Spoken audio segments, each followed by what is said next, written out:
This video is a follow-on from my recent winter wild camp, where I spent my first night using my new sleeping system which I bought to keep me warm, even in the coldest nights.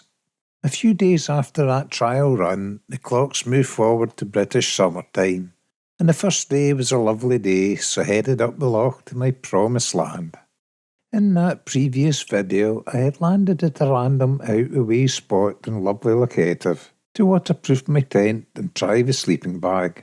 I slept on a slight slope as there was not any flat area, but I confessed to taking a light to the camp spot, so went to level a small area and fill in the holes left by deer hoofs during the dark winter months. I used a washed-up muscle farm boy to roll the bracken flat, then filled the divots with shingle from the shore. When finished, it looked perfect. I had thought of rolling the discarded piece of drain pipe across to provide some shelter, but found it was actually metal encased in plastic and very heavy, so I couldn't move it and left it where it was. I didn't take any cameras with me when I did the work, as the forecast for the following day had been rain. However, when I returned home and rechecked the forecast, the following day was looking dry. So I couldn't wait to try out my new camping gear again, and sure I had flattened a big enough space, so set off my new adventure that following morning. It felt like I was going on holiday as I loaded the wee boat with enough gear and supplies for 3 or 4 days. It was well down in the water because I was making sure I had enough beer, petrol and water to last as long as the weather held. I was even taking a fishing rod, although I don't consider myself a fisherman. It was a bright, breezy day as I went on my way. The trees were still bare of leaves, with no sign of green growth. Of course, there was no chance of me getting on the plane in the heavy-laden boat, but even at displacement speeds, I can keep up with the Tainout Fishing Club boats. I do appreciate how lucky I am, living only 5 miles by water to the heart of the promised land, so I'm never in a hurry to go anywhere anyway. I also appreciate that if you follow my adventures, you'll have seen the scenery several times before, so to prevent boredom I won't elaborate on this part of the adventure, rather than say that less than an hour's boating I had landed at my previously prepared camp spot. As soon as I got off the boat, my first priority was to have a pee, much the same as a dog likes to mark his territory, and this was my territory for a while anywho. My next priority was setting up the tent to see if I'd prepared enough ground.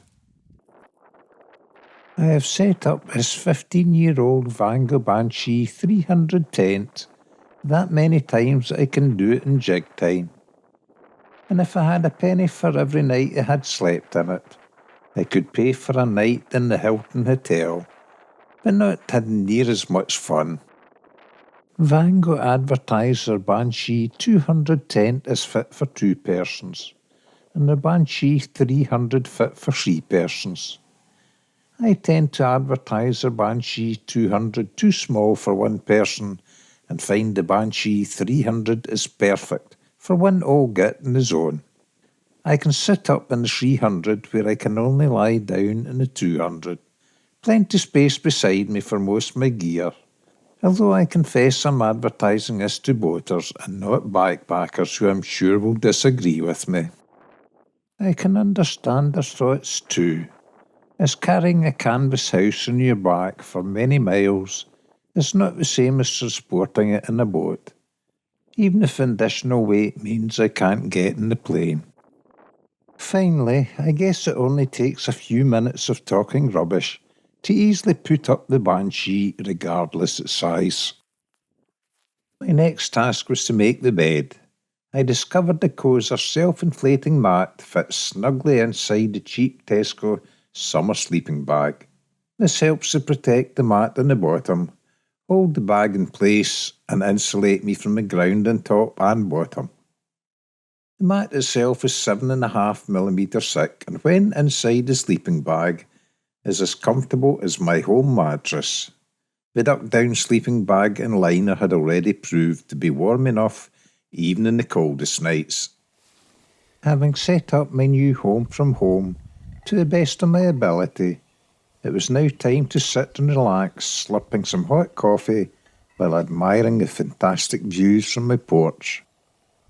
Of course, the silence is as soothing to my ears as the scenery is to my eyes.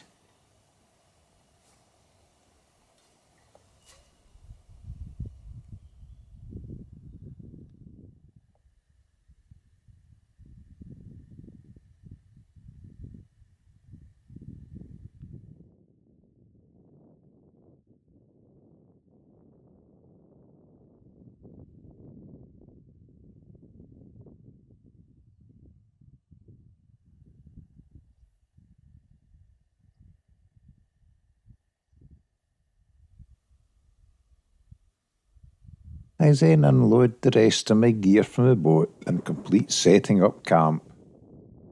I try to have at least 2 uses for everything I take with me, an example being my blue food storage box and a transparent container that I keep my sleeping system in. They form a perfect table.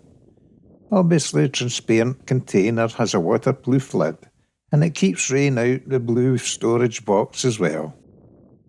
My coffee flask has only one use, sir, and that's to keep my favourite drink warm. It was while slurping my second coffee that this little fellow popped in to say hello. It's a pied wagtail, and he too marked his rock to tell me it was his territory. A couple of common gulls also live here, and had lots of marked rocks indicating that it was also their territory. A pair of mergansers ducked and dived in the shallow waters offshore. I'm not sure of the pecking order of my new neighbours yet, but feel time will tell. This lonely oyster catcher looked cold and dejected. So you see, although I'm camping alone, I'm not really alone. I'm perfectly content being at one with nature. I do enjoy adventures and company, but when with others I miss seeing nature in the raw, as I'm too busy talking to my companions to notice the finer details in my surrounds. And talking about finer details, it was now time to collect driftwood for the evening campfires. So I jumped in the boat and headed across a now very calm loch to the far side.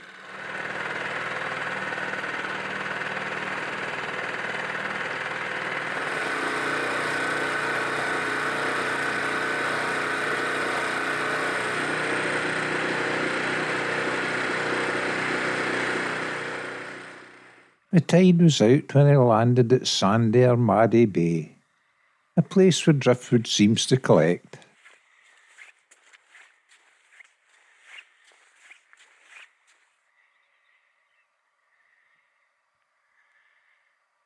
I heard an awful commotion as I searched the sands. A pack of ringed plovers were squabbling amongst each other, presumably over territory or perhaps a willing partner. I love this time of year, watching everything come alive again after a long dark winter.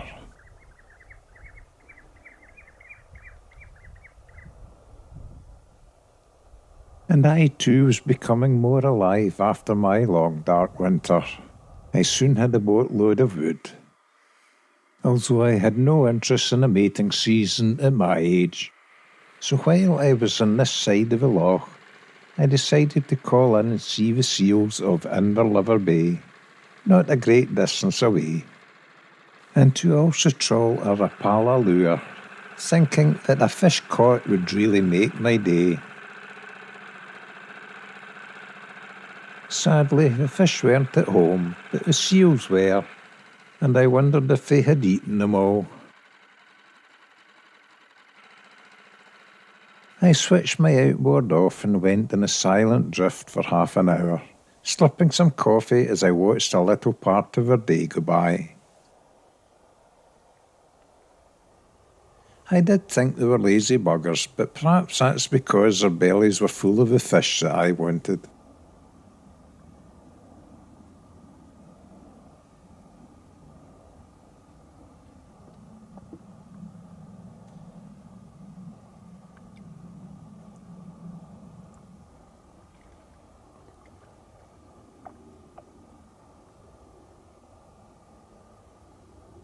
They certainly seemed perfectly at ease, and accepted me as if I was part of the promised land.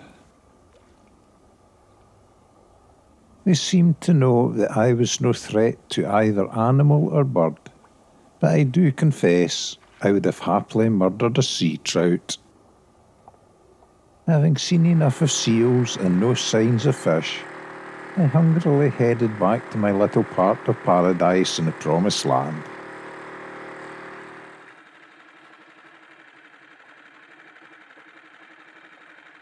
And when I landed, I prepared my evening meal, which was a Tesco-ready meal of Indian flavour, washed down with a couple of Brewdog pale ales. Absolutely delicious.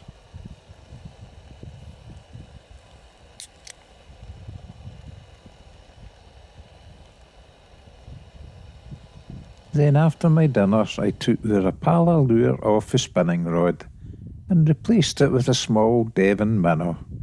I had not given up seeing a pink-fleshed fish yet, so went a wee walk to the river mouth.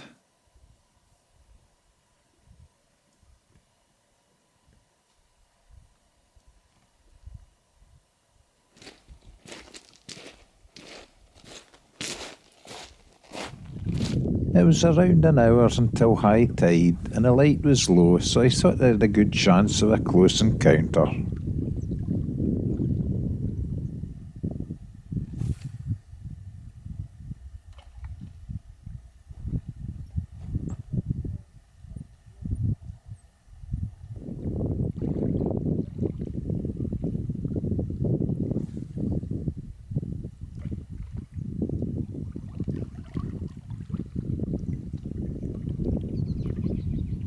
Alas, my luck was out, or perhaps the trout were out, but I never got so much as a nibble.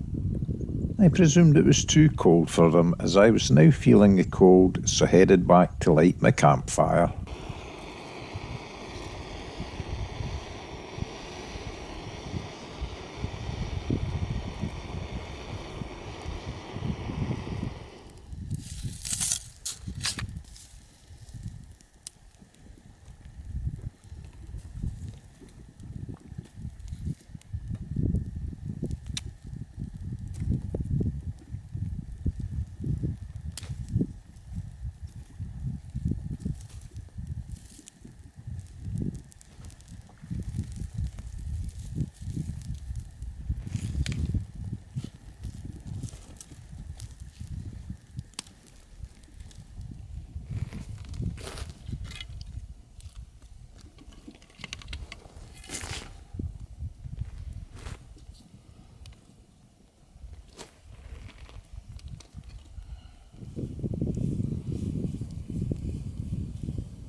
For me, I can't imagine anything better than wild camping in a remote area, slurping beer in front of a warm campfire.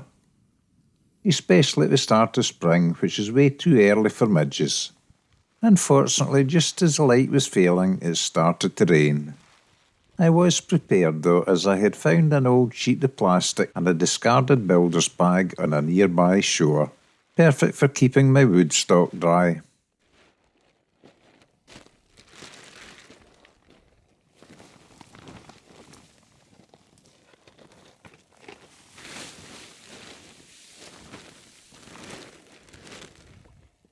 I removed the larger logs from the fire to let it burn out quickly. I retired to the tent and had an early night. It rained most of the dark hours, so I was happy I had re-proofed the tent the week before and was warm and dry under canvas. I awoke to a dry but overcast sky, and as I sat scoffing my breakfast cereal, I watched the mist roll around the hilltops. And I honestly can't think of a more relaxing way to start my day.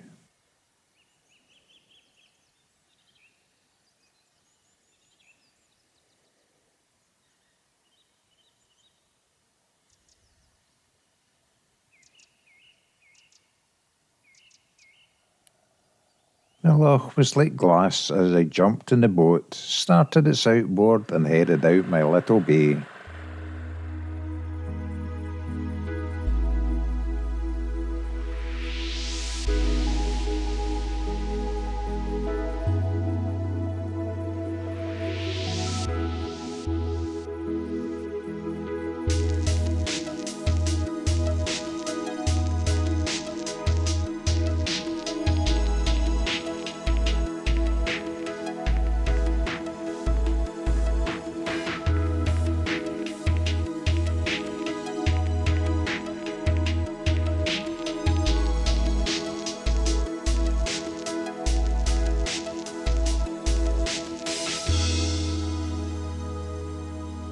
It was that surrealistic a morning, I wondered if I was still asleep and floating in a wet dream.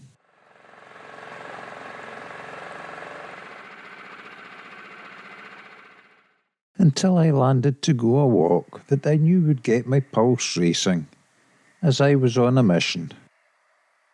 My walk, or perhaps I should call it a hike, started easy enough with a stroll along the shore, then a gentle walk along a long-forgotten coach road, before heading directly up a steep hillside. In order to travel light, I only took my GoPro camera and a small compact one. Even so, I was still puffing and panting with the exertion of overcoming gravity as I climbed up the hill.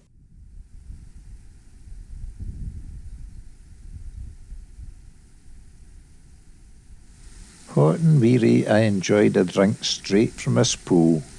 It tasted lovely with no added chemicals like fluoride. I just hoped there wasn't a dead deer carcass slowly rotting further up the hillside. I continued onwards and upwards over even steeper ground, sometimes having to use hands as well as feet to gain height, until I reached a small hidden wooded area, and I had reached my destination. Overhead I heard the eagle scolding me, which was understandable as I was nearer home. A 2-metre round nest high in a tree. I quickly left her in peace and headed back down the hillside, where she enjoys her hilltop view of the loch. I should perhaps also add that this is not the exact location of her nest, although it is indeed high in the hills and takes a good walk of several miles over steep ground to visit her. I was glad to find the boat exactly where I'd left it, as I had been away a couple of hours and my legs ached. So I headed back to the camp where I lazed the rest of the afternoon away, before having my evening dinner. Yep, another curry with brewdog. After all, I am a man of habit. So it was then back to the river for another fish, and I caught exactly the same as I did the previous evening, which was absolutely zilch. And then it was back to my favourite evening pastime of putting another log in the fire as I quenched my thirst after a hard day's playing in the promised land.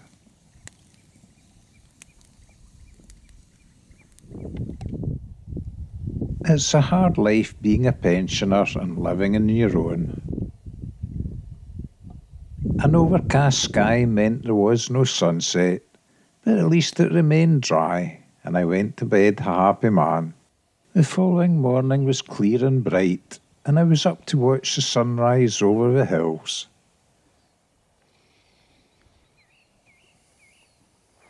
After a lazy breakfast, I leisurely dismantled my camp again, ensuring it was as I found it. Then I headed for home. I hope you've enjoyed this video, and thanks for watching.